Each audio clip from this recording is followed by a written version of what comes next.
ਅੱਜ ਦਾ ਜਿਹੜਾ ਐਪੀਸੋਡ ਹੈਗਾ ਸਾਧ ਸੰਗਤ, ਇਹਦੇ ਵਿੱਚ ਵਿਸਾਖੀ ਦੇ ਮੁੱਖ ਮਹੱਤਵ ਦੇ ਸੰਬੰਧ ਵਿੱਚ ਆਪ ਸੰਗਤਾਂ ਨਾਲ ਜਾਣਕਾਰੀ ਸਾਂਝੀ ਕਰਨੀ ਹੈ। ਵਿਸਾਖੀ ਨੂੰ ਖਾਲਸਾ ਸਿਰਜਣਾ ਦਿਹਾੜੇ ਦੇ ਰੂਪ ਦੇ ਵਿੱਚ ਸਮੁੱਚੇ ਪੰਥ ਦੇ ਅੰਦਰ ਮਨਾਇਆ ਜਾਂਦਾ ਹੈਗਾ। ਪਰ ਕੀ ਇਹ ਦਿਹਾੜਾ ਸਿਰਫ ਤੇ ਸਿਰਫ ਖਾਲਸਾ ਸਾਜਨਾ ਨਾਲ ਹੀ ਸੰਬੰਧ ਰੱਖਦਾ ਹੈ, ਜਾਂ ਇਹਦੇ ਤੋਂ ਬਿਨਾਂ ਇਹਦਾ ਸਿੱਖ ਇਤਿਹਾਸ ਅੰਦਰ ਕੋਈ ਹੋਰ ਵੀ ਅਹਿਮ ਸਥਾਨ ਹੈਗਾ ਆ ਗੁਰ ਇਤਿਹਾਸ ਦੇ ਅੰਦਰ? ਸੋ ਜਦੋਂ ਆਪਾਂ ਇਸ ਪਾਸੇ ਨੂੰ ਝਾਤੀ ਮਾਰਦੇ ਹਾਂ ਤਾਂ ਸਾਨੂੰ ਕਾਫੀ ਸਾਰਾ ਸਾਹਿਤ ਪੜ੍ਹਨਾ ਪੈਣਾ ਹੁੰਦਾ, ਜਿਵੇਂ ਕਿ ਗੁਰੂ ਗ੍ਰੰਥ ਸਾਹਿਬ ਮਹਾਰਾਜ ਜੀ ਦੀ ਪਾਵਨ ਬਾਣੀ ਦਾ ਪਾਠ ਕਰਨਾ ਪੈਣਾ, ਫਿਰ ਭਾਈ ਗੁਰਦਾਸ ਸਾਹਿਬ ਜੀ ਦੀਆਂ ਵਾਰਾਂ ਦਾ ਪਾਠ ਕਰਨਾ ਪੈਣਾ, ਉਹਨਾਂ ਨੂੰ ਪੜ੍ਹਨਾ ਪੈਣਾ, ਅਧਿਐਨ ਕਰਨਾ ਪੈਣਾ। ਉਹਨਾਂ ਤੋਂ ਬਿਨਾਂ ਸਿੱਖ ਇਤਿਹਾਸ ਜੋ ਵੱਖ-ਵੱਖ ਇਤਿਹਾਸਕਾਰਾਂ ਨੇ ਲਿਖਿਆ ਉਸ ਨੂੰ ਪੜ੍ਹਨਾ ਪੈਣਾ, ਫਰੋਲਣਾ ਪੈਣਾ, ਫਿਰ ਜਨਮ ਸਾਖੀ ਸਾਹਿਤ ਨੂੰ ਲੱਭਣਾ ਪੈਣਾ। ਆਪਾਂ ਨੂੰ ਕਾਫੀ ਕੁਛ ਜਾਣੀ ਹੈ ਜੋ ਹੈ ਉਹ ਢੂੰਡਣਾ ਪੈਣਾ। ਮੈਂ ਕੁਝ ਸ਼ਾਰਟ ਨੋਟ ਤਿਆਰ ਕੀਤੇ ਹੋਏ ਆ ਅਤੇ ਉਹਨਾਂ ਦੇ ਰਾਹੀਂ ਮੈਂ ਤੁਹਾਡੇ ਨਾਲ ਜਾਣਕਾਰੀ ਸਾਂਝੀ ਕਰਨ ਜਾ ਰਿਹਾ ਬਈ ਭਾਈ ਗੁਰਦਾਸ ਸਾਹਿਬ ਜੀ ਨੇ ਨਾ ਆਪਣੀਆਂ ਜਿਹੜੀਆਂ ਵਾਰਾਂ ਲਿਖੀਆਂ ਪਿਆਰਿਓ, ਪਹਿਲੀ ਵਾਰ ਦੀ 27 ਨੰਬਰ ਪੌੜੀ ਦੇ ਅੰਦਰ ਭਾਈ ਗੁਰਦਾਸ ਸਾਹਿਬ ਲਿਖਦੇ ਆ, ਸਤਿਗੁਰ ਨਾਨਕ ਪ੍ਰਗਟਿਆ ਮਿੱਟੀ ਧੁੰਦ ਜਗ ਚਾਨਣ ਹੋਆ, ਜਿਉਂ ਕਰ ਸੂਰਜ ਨਿਕਲਿਆ ਤਾਰੇ ਛਪ ਅੰਧੇਰ ਪਲੋਆ, ਸਿੰਘ ਬੁੱਕੇ ਮਿਰਗਾਵਲੀ ਭੰਨੀ ਜਾਏ ਨਾ ਧੀਰ ਧਰੋਆ, ਜਿੱਥੇ ਬਾਬਾ ਪੈਰ ਧਰੇ ਪੂਜਾ ਆਸਣ ਥਾਪਣ ਸੁਆ, ਸਿੱਧ ਆਸਣ ਸਭ ਜਗਤ ਦੇ ਨਾਨਕ ਆਦਮਤੇ ਜੇ ਕੋਆ, ਘਰ ਘਰ ਅੰਦਰ ਧਰਮਸ਼ਾਲ ਹੋਵੇ ਕੀਰਤਨ ਸਦਾ ਵਿਸੋਆ, ਬਾਬੇ ਤਾਰੇ ਚਾਰ ਚੱਕ ਨੌ ਖੰਡ ਪ੍ਰਿਥਵੀ ਸੱਚਾ ਢੋਆ, ਗੁਰਮੁਖ ਕਲ ਵਿੱਚ ਪ੍ਰਗਟ ਹੋਆ। ਹੁਣ ਕਈ ਸੱਜਣ ਸੋਚਦੇ ਹੋਣਗੇ ਵੀ ਗੱਲ ਵਿਸਾਖੀ ਦੀ ਚੱਲ ਰਹੀ ਹੈ ਅਤੇ ਸਤਿਗੁਰ ਨਾਨਕ ਪ੍ਰਗਟਿਆ, ਇਹ ਗੱਲ ਕਿਉਂ ਕੀਤੀ ਗਈ ਹੈ? ਦਰਅਸਲ ਭਾਈ ਗੁਰਦਾਸ ਸਾਹਿਬ ਦੀ ਜਿਹੜੀ ਇਹ ਪਹਿਲੀ ਵਾਰ ਆ ਨਾ ਪਿਆਰਿਓ, ਪਹਿਲੀ ਵਾਰ ਦੇ ਅੰਦਰ ਗੁਰ ਇਤਿਹਾਸ ਦੇ ਨਾਲ ਸੰਬੰਧਿਤ ਬਹੁਤ ਸਾਰੀ ਜਾਣਕਾਰੀ ਭਾਈ ਗੁਰਦਾਸ ਸਾਹਿਬ ਨੇ ਲਿਖੀ ਹੈ। ਉਚੇਚੇ ਤੌਰ 'ਤੇ ਗੁਰੂ ਨਾਨਕ ਮਹਾਰਾਜ ਜੀਆਂ ਦੇ ਆਗਮਨ, ਗੁਰੂ ਨਾਨਕ ਮਹਾਰਾਜ ਜੀਆਂ ਦੇ ਪ੍ਰਚਾਰ ਫੇਰੀਆਂ, ਪ੍ਰਚਾਰ ਦਾ ਤਰੀਕਾ, ਸਿੱਧਾਂ ਨਾਲ ਗੋਸ਼ਟਾਂ, ਮੱਕੇ ਵੱਲ ਦੀ ਯਾਤਰਾ, ਗੁਰੂ ਨਾਨਕ ਮਹਾਰਾਜ ਜੀ ਦੀ ਬਗਦਾਦ ਵੱਲ ਦੀ ਯਾਤਰਾ, ਬਹੁਤ ਵਿਸਥਾਰ ਪੂਰਵਕ ਇਤਿਹਾਸ ਅਤੇ ਬੜਾ ਹੀ ਸੋਹਣਾ ਭਾਈ ਗੁਰਦਾਸ ਸਾਹਿਬ ਜੀ ਨੇ ਪਹਿਲੀ ਵਾਰ ਦੇ ਅੰਦਰ ਗੁਰੂ ਨਾਨਕ ਸਾਹਿਬ ਨਾਲ ਸੰਬੰਧਿਤ ਸਾਨੂੰ ਬਖਸ਼ਿਸ਼ ਕੀਤਾ ਹੈਗਾ, ਸਾਨੂੰ ਸੌਂਪਿਆ ਹੈਗਾ, ਜਿਹਦਾ ਆਪਾਂ ਅੱਗੇ ਅਧਿਐਨ ਕਰਨਾ ਅਤੇ ਆਪਣੇ ਜੀਵਨ ਦੇ ਅੰਦਰ ਵੀ ਉਸ ਨੂੰ ਅਪਣਾਉਣਾ ਅਤੇ ਹੋਰਾਂ ਨਾਲ ਵੀ ਆਪਾਂ ਉਸ ਦੀ ਸਾਂਝ ਪਾਉਣੀ ਹੈ।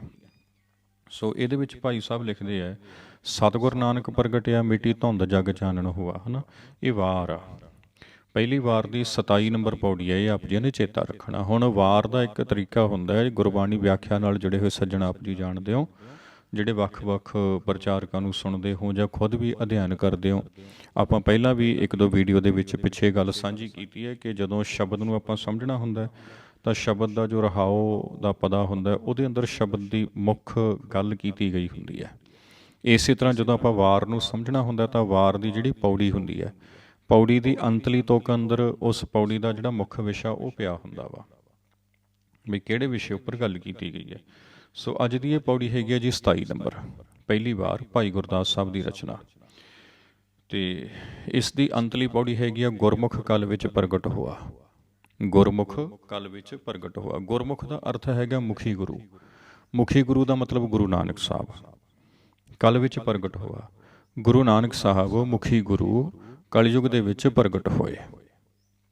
ਕਦੋਂ ਪ੍ਰਗਟ ਹੋਏ, ਉਹਦੀ ਤਰੀਕ ਭਾਈ ਸਾਹਿਬ ਨੇ ਇਸ ਪੌੜੀ ਦੇ ਅੰਦਰ ਆਪਾਂ ਨੂੰ ਦੱਸਣੀ ਕੀਤੀ ਹੈਗੀ ਆ, ਤਰੀਕ ਦੱਸਣੀ ਕੀਤੀ ਹੈ ਭਾਈ ਸਾਹਿਬ ਨੇ। ਉਹ ਲਿਖਦੇ ਹੈ, ਸਤਿਗੁਰ ਨਾਨਕ ਪ੍ਰਗਟਿਆ ਮਿੱਟੀ ਧੁੰਦ ਜਗ ਚਾਨਣ ਹੋਆ। ਗੁਰੂ ਨਾਨਕ ਸਾਹਿਬ ਪ੍ਰਗਟ ਹੋਏ ਤਾਂ ਇਉਂ ਪ੍ਰਗਟ ਹੋਏ ਜਿਵੇਂ ਧੁੰਦ ਮਿਟ ਜਾਏ ਅਤੇ ਚਾਨਣ ਹੀ ਚਾਨਣ ਆਸੇ ਪਾਸੇ ਹੋ ਜਾਏ, ਹੈ ਨਾ।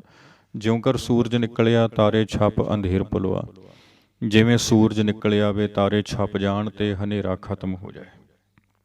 ਸਿੰਘ ਬੁੱਕੇ ਮਿਰਗਾਵਲੀ ਭੰਨੀ ਜਾਏ ਨਾ ਧੀਰ ਧਰੋਆ, ਜਦੋਂ ਸਿੰਘ ਬੁੱਕਦਾ ਆ, ਸਿੰਘ ਦੇ ਬੁੱਕਣ ਨਾਲ, ਗਰਜਣ ਨਾਲ ਮਿਰਗਾਵਲੀ ਜੋ ਹੈ, ਹਿਰਨਾਂ ਦੀ ਡਾਰ ਜਿਹੜੀ ਹੈਗੀ ਉਹ ਭੱਜੀ ਜਾਂਦੀ ਆ, ਉਹਨਾਂ ਨੂੰ ਧੀਰਜ ਨਹੀਂ ਮਿਲਦੀ ਹੈਗੀ।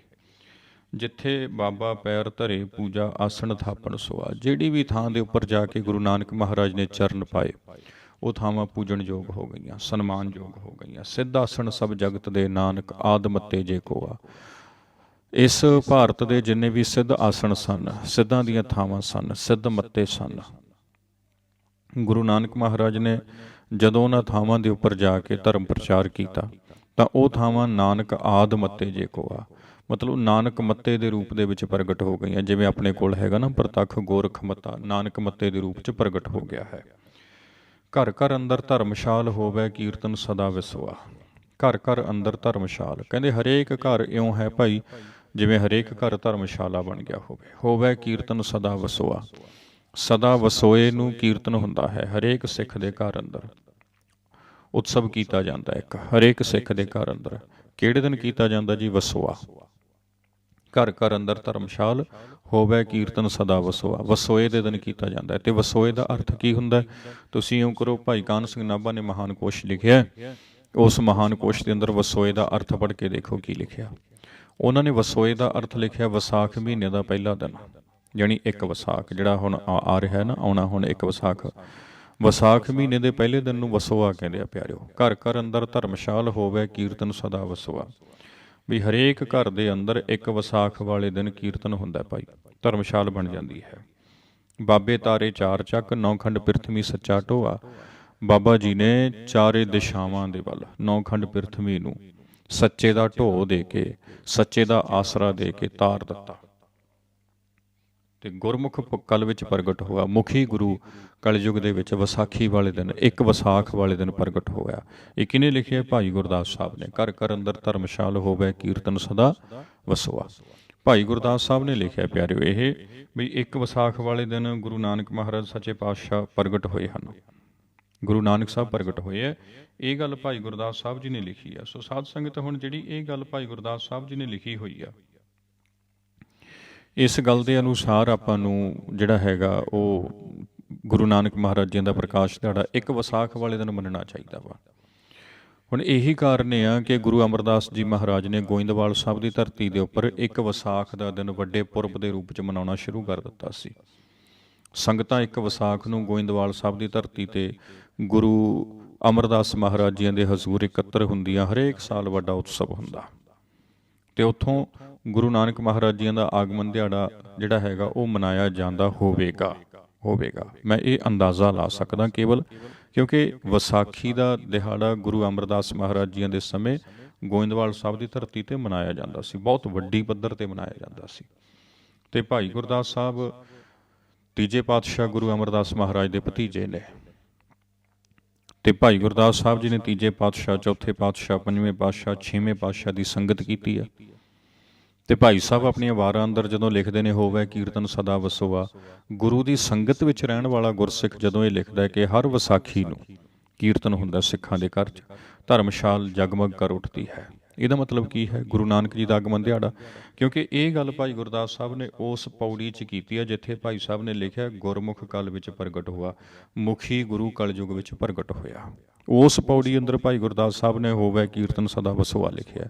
ਸੋ ਇਹ ਤੇ ਹੁਣ ਭਾਈ ਗੁਰਦਾਸ ਸਾਹਿਬ ਨੇ ਲਿਖ ਦਿੱਤਾ ਪਿਆਰਿਓ, ਇਹਦੇ ਉੱਪਰ ਤੇ ਕੋਈ ਕਿੰਤੂ ਪਰੰਤੂ ਨਹੀਂ ਹੋਣਾ ਚਾਹੀਦਾ ਭਾਈ ਗੁਰਦਾਸ ਸਾਹਿਬ ਦੀ ਰਚਨਾ ਦੇ ਉੱਪਰ। ਅੱਛਾ, ਇੱਥੇ ਨਾ ਫਿਰ ਕਈ ਸੱਜਣ ਕੀ ਕਰਦੇ ਹੈ, ਜਦੋਂ ਕੱਤਕ ਮਹੀਨੇ ਦੀ ਪੂਰਨਮਾਸ਼ੀ ਆਉਂਦੀ ਆ, ਕਿਉਂਕਿ ਕੱਤੇ ਦੀ ਪੂਰਨਮਾਸ਼ੀ ਨੂੰ ਉਹ ਆਗਮਨ ਦਿਹਾੜਾ ਮਨਾਇਆ ਜਾਂਦਾ ਹੈ ਨਾ, ਤਾਂ ਭਾਈ ਗੁਰਦਾਸ ਸਾਹਿਬ ਜੀ ਦੇ ਕਵਿਤਾਂ ਦੇ ਵਿੱਚੋਂ ਮੈਂ ਐਤਕੀ ਦਰਬਾਰ ਸਾਹਿਬ ਤੋਂ ਵੀ ਸੁਣਿਆ ਜਾਂ ਹੋਰ ਵੀ ਕਈ ਥਾਵਾਂ ਤੋਂ ਸੁਣਿਆ, ਕਈ ਕੀਰਤਨੀਏ ਭਾਈ ਗੁਰਦਾਸ ਸਾਹਿਬ ਜੀ ਦਾ ਇੱਕ ਕਵਿਤ ਗਾਉਂਦੇ ਆ ਉਸ ਦਿਨ। ਉਹ ਕਵਿਤ ਐਤਕੀ ਸ਼ੁਰੂ ਹੋਇਆ ਮੇਰੇ ਸਾਹਮਣੇ, ਅਤੇ ਮੈਂ ਪਹਿਲਾਂ ਤੋਂ ਨਹੀਂ ਕਦੇ ਸੁਣਿਆ ਵੀ ਉਹ ਗਾਇਆ ਗਿਆ ਹੋਵੇ ਕਵਿਤ। ਲੱਭਣ ਲੱਗੇ ਹੋਣੇ ਆ ਅਤੇ ਹੁਣ ਲੱਭ ਗਿਆ ਹੋਣਾ।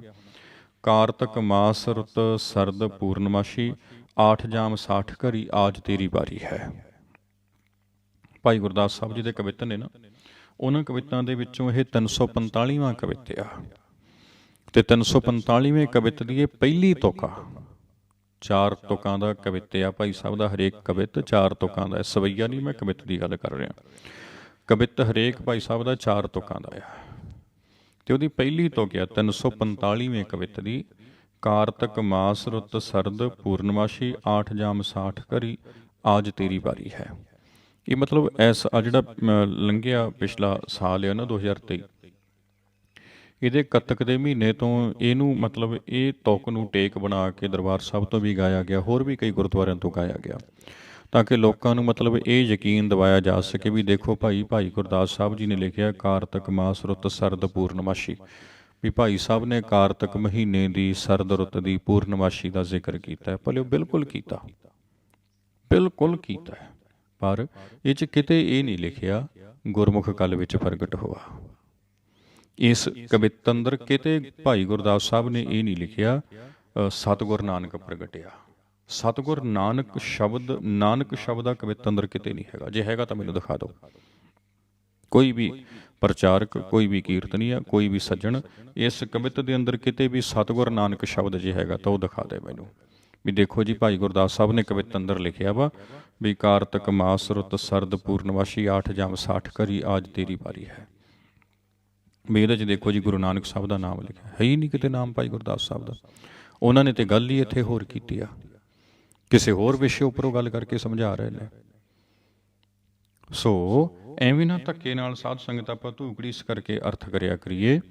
ਜਦੋਂ ਵੀ ਮੈਂ ਇਹ ਬੇਨਤੀ ਬਾਰ-ਬਾਰ, ਕਈ ਸੱਜਣ ਨਾ ਮੇਰੇ 'ਤੇ ਵੀ ਇਤਰਾਜ਼ ਕਰ ਸਕਦੇ ਵੀ ਤੁਸੀਂ ਕੀਰਤਨੀਆਂ ਦੇ ਉੱਪਰ ਬਹੁਤ ਜ਼ਿਆਦਾ ਕਿੰਤੂ ਪਰੰਤੂ ਕਰਦੇ ਹੋ। ਨਹੀਂ ਪਿਆਰਿਓ, ਜਦੋਂ ਗੁਰਬਾਣੀ ਦਾ ਕੀਰਤਨ ਹੋਣਾ ਹੈ, ਵਿਆਖਿਆ ਹੋਣੀ ਹੈ, ਤਾਂ ਮੇਰੀ ਬੇਨਤੀ ਇਹ ਆ ਕੇਵਲ ਇੰਨੀ ਕਿ ਉਸ ਵੇਲੇ ਉਸ ਸ਼ਬਦ ਦਾ ਜੋ ਅਰਥ ਆ ਨਾ, ਜਿਹਨੂੰ ਤੁਸੀਂ ਗਾਇਨ ਕਰ ਰਹੇ ਹੋ, ਉਹ ਸਮਝ ਲਿਆ ਕਰੋ ਮਾੜਾ ਮੋਟਾ। ਅਤੇ ਉਸ ਸ਼ਬਦ ਦੇ ਅੰਦਰ ਜਿਹੜੀ ਮੁੱਖ ਗੱਲ ਆ, ਭਾਵੇਂ ਸ਼ਬਦ ਦੀ ਵਿਚਾਰ ਕਰਨੀ ਹੈ, ਸ਼ਬਦ ਨੂੰ ਕੀਰਤਨ ਕਰਨਾ, ਗਾਉਣਾ ਵਾ, ਮੁੱਖ ਭਾਵ ਨੂੰ ਸਮਝ ਲਿਆ ਕਰੋ। ਜਦੋਂ ਮੁੱਖ ਭਾਵ ਨੂੰ ਸਮਝ ਕੇ ਤੁਸੀਂ ਉਸ ਨੂੰ ਗਾਇਨ ਕਰੋਗੇ, ਉਸ ਦੀ ਵਿਚਾਰ ਕਰੋਗੇ, ਆਪੇ ਗੱਲ ਰਾਹੇ ਪੈ ਜਾਏਗੀ। ਸੋ ਸਾਧ ਸੰਗਤ, ਹੁਣ ਇੱਕ ਨਾ ਇੱਥੇ ਹੋਰ ਚੀਜ਼ ਮੇਰੇ ਧਿਆਨ 'ਚ ਆਈ। ਸੱਜਣਾ ਨੇ ਲਿਖਿਆ, ਕਹਿੰਦੇ ਕਰਤਾਰਪੁਰੀ ਬੀੜ ਦੇ ਅੰਦਰ ਗੁਰੂ ਨਾਨਕ ਮਹਾਰਾਜ ਜੀ ਦੀ ਕੁੱਲ ਉਮਰ 70 ਸਾਲ ਅਤੇ 5 ਮਹੀਨੇ ਅਤੇ 7 ਦਿਨ ਲਿਖੀ ਹੋਈ ਆ। 7 ਦਿਨ ਲਿਖੀ ਹੋਈ ਹੈ, ਇਹ ਤਰੀਕ ਲਿਖੀ ਹੋਈ ਹੈ। ਇਹਦੇ ਹਿਸਾਬ ਨਾਲ ਗੁਰੂ ਨਾਨਕ ਮਹਾਰਾਜ ਜੀਆਂ ਦਾ ਜੋ ਆਪਣਾ ਜੋਤੀ ਜੋਤ ਪੁਰਬ ਵਿੱਚੋਂ ਜਦੋਂ 70 ਸਾਲ 5 ਮਹੀਨੇ ਅਤੇ 7 ਦਿਨ ਘਟਾਏ ਜਾਂਦੇ ਆ, ਤਾਂ ਉਹ ਜਾ ਕੇ ਇੱਕ ਵਿਸਾਖ ਦੀ ਤਰੀਕ ਢੁੱਕਦੀ ਆ। ਅਤੇ ਤੁਸੀਂ ਪੜ੍ਹਦੇ ਹੋ ਕਿਤਾਬਾਂ 'ਚ, ਆਪਾਂ ਸਾਰੇ ਪੜ੍ਹਦੇ ਹਾਂ, ਗੁਰੂ ਨਾਨਕ ਮਹਾਰਾਜ ਜੀ ਦਾ ਪ੍ਰਕਾਸ਼ ਦਿਹਾੜਾ ਜਦੋਂ ਅੰਗਰੇਜ਼ੀ ਤਰੀਕ 'ਚ ਲਿਖਿਆ ਜਾਂਦਾ ਤਾਂ 15 ਅਪ੍ਰੈਲ 1469 ਲਿਖਿਆ ਜਾਂਦਾ। ਪਿਆਰਿਓ, 15 ਅਪ੍ਰੈਲ 1469 ਲਿਖਿਆ ਜਾਂਦਾ ਨਾ। ਸਾਰੀਆਂ ਕਿਤਾਬਾਂ 'ਚ ਇਹੀ ਪੜ੍ਹਿਆ ਜਾਂਦਾ, ਇੰਟਰਨੈਟ 'ਤੇ ਹਰੇਕ ਥਾਂ 'ਤੇ ਤਰੀਕ ਇਹੀ ਉਪਲਬਧ ਆ, ਹਰੇਕ ਥਾਂ 'ਤੇ ਇਹੀ ਤਰੀਕ ਲਿਖੀ ਹੋਈ ਆ। ਹੁਣ ਅਪ੍ਰੈਲ ਦੇ ਵਿੱਚ ਕੱਤਕ ਦਾ ਮਹੀਨਾ ਕਿੱਥੋਂ ਆ ਗਿਆ, ਜਾਂ ਕੱਤਕ ਦੇ ਮਹੀਨੇ 'ਚ ਅਪ੍ਰੈਲ ਕਿੱਥੋਂ ਆ ਗਈ, ਜੇ ਆਪਾਂ ਮਤਲਬ ਇਸ ਹਿਸਾਬ ਨਾਲ ਦੇਖੀਏ। ਸੋ ਸਾਨੂੰ ਇਹ ਫੈਸਲਾ ਕਰਨਾ ਪਏਗਾ, ਮਤਲਬ ਕਿਹੋ ਜਿਹੀ ਇਹ ਹੈ ਨਾ ਤਰਸਯੋਗ ਦਸ਼ਾ ਬਣੀ ਹੋਈ ਆਪਣੀ ਕੌਮ ਦੀ। ਪਿਆਰਿਓ, ਵੀ ਗੁਰੂ ਨਾਨਕ ਮਹਾਰਾਜ ਸੱਚੇ ਪਾਤਸ਼ਾਹ, ਜਿਹੜੇ ਆਪ ਨਾਰਾਇਣ ਕਲਾਧਾਰ ਜਗ ਮੈਂ ਪਰਵਰਿਓ, ਜਿਨ੍ਹਾਂ ਦੀ ਏਡੀ ਵੱਡੀ ਸ਼ਖਸੀਅਤ ਹੈ ਨਾ, ਜਿਨ੍ਹਾਂ ਨੂੰ ਮਹਾਰਾਜ ਜੀ ਨੇ ਬਾਣੀ ਅੰਦਰ ਲਿਖਿਆ ਹੈ, ਸਭ ਤੋਂ ਵੱਡਾ ਸਤਿਗੁਰ ਨਾਨਕ ਜਿਨ ਕਲ ਰਾਖੀ ਮੇਰੀ। ਸੋ ਜੋ ਏਡੀ ਵੱਡੀ ਮਹਾਨ ਅਜ਼ੀਮ ਸ਼ਖਸੀਅਤ ਹੈ ਗੁਰੂ ਨਾਨਕ ਸੱਚੇ ਪਾਤਸ਼ਾਹ ਮਹਾਰਾਜ, ਜਦੋਂ ਅਸੀਂ ਉਹਨਾਂ ਦੇ ਆਗਮਨ ਪੁਰਬ ਨੂੰ ਲੈ ਕੇ ਸਪਸ਼ਟ ਨਹੀਂ ਹੋਵਾਂਗੇ, ਪੂਰੀ ਕੌਮ ਸਪਸ਼ਟ ਨਹੀਂ ਹੋਏਗੀ, ਦੇਸੀ ਮਹੀਨੇ 'ਚ ਕੱਤਾ ਲਿਖਿਆ ਜਾਏਗਾ, ਅੰਗਰੇਜ਼ੀ ਮਹੀਨੇ 'ਚ ਅਪ੍ਰੈਲ ਦੀ 15 ਲਿਖੀ ਜਾਏਗੀ, ਤਾਂ ਦੁਨੀਆ ਸਾਹਮਣੇ ਆਪਣੀ ਹਾਲਤ ਕੀ ਹੋਏਗੀ। ਗੁਰੂ ਗੋਬਿੰਦ ਸਿੰਘ ਮਹਾਰਾਜ ਸੱਚੇ ਪਾਤਸ਼ਾਹ, ਜਿਨ੍ਹਾਂ ਨੇ ਖਾਲਸਾ ਸਾਜਿਆ, 4 ਪੁੱਤਰ ਕੁਰਬਾਨ ਕੀਤੇ, ਜਦੋਂ ਉਹਨਾਂ ਦੇ ਆਗਮਨ ਦਿਹਾੜੀ ਦੀ ਤਰੀਕ ਨੂੰ ਲੈ ਕੇ ਪੰਥ ਇੱਕ ਮਤ ਨਹੀਂ ਹੋਏਗਾ, ਸਪਸ਼ਟ ਨਹੀਂ ਹੋਏਗਾ ਵੀ ਪੋਹ ਦੀ 23 ਮਨਾਉਣੀ ਹੈ ਕਿ ਪੋਹ ਦੀ 7 ਮਨਾਉਣੀ ਆ, ਜਦੋਂ ਉੱਥੇ ਪੰਥ ਇੱਕ ਮਤ ਨਹੀਂ ਹੋਏਗਾ, ਸਪਸ਼ਟ ਨਹੀਂ ਹੋਏਗਾ, ਇੱਕ ਫੈਸਲਾ ਲੈ ਕੇ ਨਹੀਂ ਚੱਲੇਗਾ, ਅਤੇ ਉਸ ਵੇਲੇ ਫਿਰ ਆਪਣੀ ਹਾਲਤ ਪੂਰੀ ਦੁਨੀਆ ਸਾਹਮਣੇ ਆਪਣੀ ਹਾਲਤ ਕੀ ਹੋਏਗੀ। ਵੀ ਸਭ ਤੋਂ ਐਡਵਾਂਸ ਕੌਮ ਅਖਵਾਉਣ ਵਾਲੇ ਸਿੱਖ ਇਹ ਆਪਣੇ ਗੁਰੂ ਸਾਹਿਬ ਦੇ ਆਗਮਨ ਦਿਹਾੜੇ ਦੀ ਤਰੀਕ ਸੰਬੰਧੀ ਹਾਲੇ ਤੱਕ ਫੈਸਲਾ ਨਹੀਂ ਕਰ ਸਕੇ, ਇੱਕ ਮਤ ਨਹੀਂ ਹੋ ਸਕੇ। ਸੋ ਨਿੱਜ ਤੋਂ ਉੱਪਰ ਉੱਠਣਾ ਪਏਗਾ ਪਿਆਰਿਓ, ਨਿੱਜ ਹਿੱਤਾਂ ਤੋਂ ਉੱਪਰ ਉੱਠਣਾ ਪਏਗਾ। ਅਤੇ ਇੱਕ ਦੋ ਬੇਨਤੀਆਂ ਮੈਂ ਹੋਰ ਸਾਧ ਸੰਗਤ ਤੁਹਾਡੇ ਚਰਨਾਂ 'ਚ ਕਰਦੇ ਹਾਂ। ਉਹ ਕੁਛ ਕੁ ਕਿਤਾਬਾਂ ਮੈਂ ਤੁਹਾਨੂੰ ਦੱਸ ਦਿੰਦਾ, ਜਿਹੜੀਆਂ ਕਿਤਾਬਾਂ ਨੇ ਗੁਰੂ ਨਾਨਕ ਮਹਾਰਾਜ ਸੱਚੇ ਪਾਤਸ਼ਾਹ ਜੀ ਦਾ ਆਗਮਨ ਦਿਹਾੜਾ ਵਿਸਾਖ ਮਹੀਨੇ ਦਾ ਮੰਨਿਆ। ਮੈਂ ਇੱਕ ਵਿਸਾਖ ਨਹੀਂ ਕਹਿ ਰਿਹਾ, ਵਿਸਾਖ ਮਹੀਨੇ ਦਾ ਆਗਮਨ ਦਿਹਾੜਾ। ਜਿਨ੍ਹਾਂ ਕਿਤਾਬਾਂ, ਜਿਨ੍ਹਾਂ ਲਿਖਤਾਂ, ਜਿਨ੍ਹਾਂ ਗ੍ਰੰਥਾਂ ਨੇ ਮੰਨਿਆ, ਉਹਨਾਂ ਦੇ ਥੋੜ੍ਹੇ ਜਿਹੇ ਨਾਮ ਤੁਸੀਂ ਸੁਣ ਲਓ। ਭਾਈ ਸੋਢੀ ਮਿਹਰਬਾਨ ਵਾਲੀ ਜਨਮ ਸਾਖੀ ਹੈ ਨਾ, ਜਿਹੜੀ ਗੁਰੂ ਨਾਨਕ ਸਾਹਿਬ ਦਾ ਆਗਮਨ ਦਿਹਾੜਾ ਵਿਸਾਖ ਮਹੀਨੇ ਦਾ ਮੰਨਦੀ ਆ। ਭਾਈ ਮਨੀ ਸਿੰਘ ਜੀ ਨੇ ਜੋ ਗਿਆਨ ਰਤਨਾਵਲੀ ਲਿਖੀ ਹੈ, ਉਹਨਾਂ ਦੀ ਗਿਆਨ ਰਤਨਾਵਲੀ ਦੇ ਅੰਦਰ ਗੁਰੂ ਨਾਨਕ ਮਹਾਰਾਜ ਜੀ ਦਾ ਪ੍ਰਕਾਸ਼ ਦਿਹਾੜਾ ਵਿਸਾਖ ਮਹੀਨੇ ਦਾ ਮੰਨਿਆ ਗਿਆ। ਫਿਰ ਉਸ ਤੋਂ ਬਾਅਦ ਜਨਮ ਸਾਖੀ ਇੱਕ B40 ਆ, B40, ਉਹਨੇ ਗੁਰੂ ਨਾਨਕ ਮਹਾਰਾਜ ਜੀ ਦਾ ਆਗਮਨ ਦਿਹਾੜਾ ਵਿਸਾਖ ਮਹੀਨੇ ਦਾ ਮੰਨਿਆ। ਇਹ ਤੋਂ ਬਿਨਾਂ ਪੁਰਾਤਨ ਜਨਮ ਸਾਖੀ ਹੈਗੀ ਆ ਸਾਧ ਸੰਗਤ, ਇੱਕ ਪੱਥਰ ਛਾਪੇ ਦੀ, ਉਹਨੇ ਗੁਰੂ ਨਾਨਕ ਮਹਾਰਾਜ ਜੀ ਦਾ ਆਗਮਨ ਦਿਹਾੜਾ ਵਿਸਾਖ ਮਹੀਨੇ ਦਾ ਮੰਨਿਆ ਹੈਗਾ। ਸੋ ਇਹ ਤੇ ਉਹ ਲਿਖਤਾਂ ਆ, ਜਿਨ੍ਹਾਂ ਲਿਖਤਾਂ ਨੇ ਗੁਰੂ ਨਾਨਕ ਸਾਹਿਬ ਦਾ ਆਗਮਨ ਦਿਹਾੜਾ ਵਿਸਾਖ ਮਹੀਨੇ ਦਾ ਮੰਨਿਆ ਵਾ। ਫਿਰ ਕੁਛ ਕੁ ਪ੍ਰਸਿੱਧ ਲਿਖਾਰੀ ਆ ਜਿਹੜੇ ਗੁਰੂ ਨਾਨਕ ਮਹਾਰਾਜ ਜੀ ਦਾ ਆਗਮਨ ਦਿਹਾੜਾ ਜੋ ਵਿਸਾਖ ਮਹੀਨੇ ਦਾ ਮੰਨਦੇ ਆ, ਹੈ ਨਾ।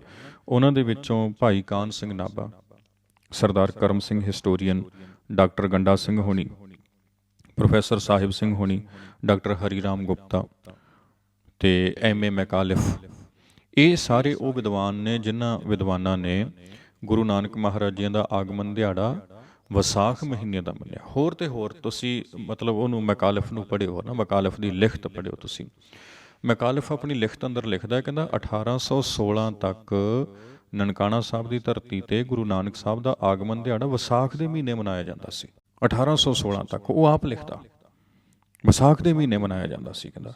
ਸੋ ਪਿਆਰਿਓ, ਜਦੋਂ ਇੰਨੇ ਆਪਣੇ ਕੋਲ ਸਬੂਤ ਪਏ ਨੇ, ਲਿਖਤਾਂ ਪਈਆਂ ਨੇ, ਫਿਰ ਵਿਸਾਖ ਮਹੀਨੇ ਨੂੰ ਧੰਨ ਗੁਰੂ ਅਮਰਦਾਸ ਮਹਾਰਾਜ ਜੀਆਂ ਨੇ ਗੋਇੰਦਵਾਲ ਸਾਹਿਬ ਮਨਾਉਣਾ ਸ਼ੁਰੂ ਕੀਤਾ। ਫਿਰ ਇਸੇ ਇੱਕ ਵਿਸਾਖ ਵਾਲੇ ਦਿਨ ਗੁਰੂ ਗੋਬਿੰਦ ਸਿੰਘ ਸੱਚੇ ਪਾਤਸ਼ਾਹ ਮਹਾਰਾਜ ਨੇ ਖਾਲਸੇ ਦੀ ਸਿਰਜਣਾ ਕੀਤੀ। ਗੁਰੂ ਨਾਨਕ ਮਹਾਰਾਜ ਜੀਆਂ ਦਾ ਤੋਰਿਆ ਹੋਇਆ ਮਿਸ਼ਨ, ਧੰਨ ਗੁਰੂ ਗੋਬਿੰਦ ਸਿੰਘ ਸੱਚੇ ਪਾਤਸ਼ਾਹ ਮਹਾਰਾਜ ਜੀਆਂ ਨੇ ਉਹਨੂੰ ਆਪਣਾ ਅਸਲ ਜੋ ਸਰੂਪ ਸੀ, ਜਿਹਨੂੰ ਭਾਈ ਗੁਰਦਾਸ ਸਾਹਿਬ ਨੇ ਲਿਖਿਆ ਨਾ, ਮਾਰਿਆ ਸਿੱਕਾ ਜਗਤ ਵਿੱਚ ਨਾਨਕ ਨਿਰਮਲ ਪੰਥ ਚਲਾਇਆ, ਜਿਹੜਾ ਉਹ ਨਿਰਮਲ ਪੰਥ ਸੀ ਜੋ ਬਾਕੀ ਸਾਰਿਆਂ ਤੋਂ ਵੱਖਰਾ ਸੀ, ਜਿਹਨੂੰ ਗੁਰਬਾਣੀ ਕਹਿੰਦੀ ਪੰਡਿਤ ਮੁੱਲਾਂ ਜੋ ਲਿਖਦੀ ਆ, ਛਾੜ ਚਲੇ ਹਮ ਕਛੂ ਨਾ ਲੀਆ, ਜਿਹਨੂੰ ਗੁਰੂ ਗ੍ਰੰਥ ਸਾਹਿਬ ਮਹਾਰਾਜ ਜੀ ਦੀ ਬਾਣੀ ਇੱਕ ਓਂਕਾਰ ਨਾਲ ਨਖੇੜ ਦਿੰਦੀ ਹੈ, ਬਾਕੀ ਸਾਰਿਆਂ ਤੋਂ ਵੱਖਰਾ ਕਰ ਦਿੰਦੀ ਹੈ, ਨਿਆਰਾ ਕਰ ਦਿੰਦੀ ਹੈ, ਨਿਰਾਲਾ ਕਰ ਦਿੰਦੀ ਹੈ। ਉਹ ਖਾਲਸਾ ਜੋ ਇੱਕ ਓਂਕਾਰ ਤੋਂ ਪ੍ਰਗਟ ਹੋਇਆ ਵਾ। ਤੇ ਗੁਰੂ ਗੋਬਿੰਦ ਸਿੰਘ ਮਹਾਰਾਜ ਜੀ ਨੇ ਅਨੰਦਪੁਰ ਸਾਹਿਬ ਦੀ ਧਰਤੀ, ਕੇਸਗੜ੍ਹ ਸਾਹਿਬ, ਤਖਤ ਸਾਹਿਬ, ਉਸ ਤਖਤ ਸਾਹਿਬ ਦੇ ਉੱਪਰ ਸੱਚੇ ਪਾਤਸ਼ਾਹ ਨੇ ਇੱਕ ਵਿਸਾਖ ਗੁਰੂ ਨਾਨਕ ਮਹਾਰਾਜ ਜੀ ਦੀ ਆਮਦ ਵਾਲੇ ਦਿਨ, ਆਗਮਨ ਵਾਲੇ ਦਿਨ, ਤੇ ਇਸੇ ਨਿਰਮਲ ਪੰਥ ਨੂੰ ਖਾਲਸਾ ਪੰਥ ਦੇ ਰੂਪ ਦੇ ਵਿੱਚ ਸਦਾ ਵਾਸਤੇ ਪ੍ਰਗਟ ਕਰ ਦਿੱਤਾ, ਸਦਾ ਵਾਸਤੇ ਪ੍ਰਗਟ ਕਰ ਦਿੱਤਾ। ਸੋ ਧੰਨ ਗੁਰੂ ਗੋਬਿੰਦ ਸਿੰਘ ਮਹਾਰਾਜ ਜੀਆਂ ਨੇ ਵੀ ਇੱਕ ਵਿਸਾਖ ਦਾ ਦਿਨ ਚੁਣਿਆ, ਗੁਰੂ ਅਮਰਦਾਸ ਮਹਾਰਾਜ ਜੀਆਂ ਨੇ ਵੀ ਇੱਕ ਵਿਸਾਖ ਦਾ ਦਿਨ ਚੁਣਿਆ।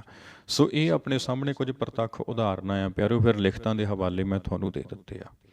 ਅੱਗੇ ਫੈਸਲਾ ਆਪਾਂ ਕਰਨਾ ਬਈ ਗੁਰੂ ਨਾਨਕ ਮਹਾਰਾਜ ਜੀਆਂ ਦਾ ਆਗਮਨ ਦਿਹਾੜਾ ਆਪਾਂ ਕਦੋਂ ਮਨਾਇਆ ਕਰਨਾ। ਲਿਖਤਾਂ ਆਪਣੇ ਕੋਲੇ ਹੋਣਗੀਆਂ, ਵਿਦਵਾਨ ਆਪਣੇ ਕੋਲੇ ਹੋਣਗੇ, ਸਬੂਤ ਆਪਣੇ ਕੋਲ ਹੋਣਗੇ। ਸਭ ਤੋਂ ਵੱਡਾ ਸਬੂਤ ਜਿਹੜਾ ਮੈਂ ਮੰਨ ਕੇ ਚੱਲਦਾ, ਭਾਈ ਗੁਰਦਾਸ ਸਾਹਿਬ ਦੀ ਵਾਰ, ਪਹਿਲੀ ਵਾਰ 27 ਨੰਬਰ ਪੌੜੀ, ਘਰ ਘਰ ਅੰਦਰ ਧਰਮਸ਼ਾਲ ਹੋਵੇ ਕੀਰਤਨ ਸਦਾ ਵਸੋਆ। ਇਸ ਪੌੜੀ ਦੀ ਅੰਤਲੀ ਤੁਕ ਗੁਰਮੁਖ ਕਲ ਵਿੱਚ ਪ੍ਰਗਟ ਹੋਆ, ਮੁਖੀ ਗੁਰੂ ਕਲਯੁਗ ਵਿੱਚ ਪ੍ਰਗਟ ਹੋਇਆ। ਇਹਦੀ ਪਹਿਲੀ ਤੁਕ ਇਸ ਪੌੜੀ ਦੀ, ਸਤਿਗੁਰ ਨਾਨਕ ਪ੍ਰਗਟਿਆ ਮਿੱਟੀ ਧੁੰਦ ਜਗ ਚਾਨਣ ਹੋਆ। ਤਾਂ ਬਿਲਕੁਲ ਸਪਸ਼ਟ ਭਾਈ ਗੁਰਦਾਸ ਸਾਹਿਬ ਨੇ ਕਰ ਦਿੱਤਾ। ਗੁਰੂ ਨਾਨਕ ਮਹਾਰਾਜ ਵਿਸਾਖ ਮਹੀਨੇ ਦੀ ਪਹਿਲੀ ਤਰੀਕ ਨੂੰ ਪ੍ਰਗਟ ਹੋਏ ਸੀ। ਸੋ ਬਾਕੀ ਹਰ ਇੱਕ ਆਪੋ ਆਪਣੀ ਸੋਚ ਪ੍ਰਤੀ ਤੇ ਆਪੋ ਆਪਣੇ ਫੈਸਲੇ ਪ੍ਰਤੀ ਆਜ਼ਾਦ ਹੈ। ਤੁਹਾਨੂੰ ਸਾਰਿਆਂ ਨੂੰ ਗੁਰੂ ਨਾਨਕ ਮਹਾਰਾਜ ਜੀ ਦੇ ਆਗਮਨ ਦਿਹਾੜੇ ਦੀ ਤੇ ਖਾਲਸਾ ਸਿਰਜਣਾ ਦਿਹਾੜੇ ਦੀ ਲੱਖ ਲੱਖ ਮੁਬਾਰਕ। ਭੁੱਲ ਚੁੱਕ ਲਈ ਖਿਮਾ। ਮੇਰਾ ਇੱਕ ਆਪਣਾ ਪੁਆਇੰਟ ਆਫ ਵਿਊ ਸੀ, ਮੈਂ ਤੁਹਾਡੇ ਸਾਰਿਆਂ ਦੇ ਸਾਹਮਣੇ ਰੱਖਿਆ। ਤੁਹਾਡੇ ਜੋ ਆਪੋ ਆਪਣੇ ਵਿਚਾਰ ਨੇ ਤੁਸੀਂ ਪੇਸ਼ ਕਰ ਸਕਦੇ ਹੋ। ਵਾਹਿਗੁਰੂ ਜੀ ਕਾ ਖਾਲਸਾ, ਵਾਹਿਗੁਰੂ ਜੀ ਕੀ ਫਤਿਹ।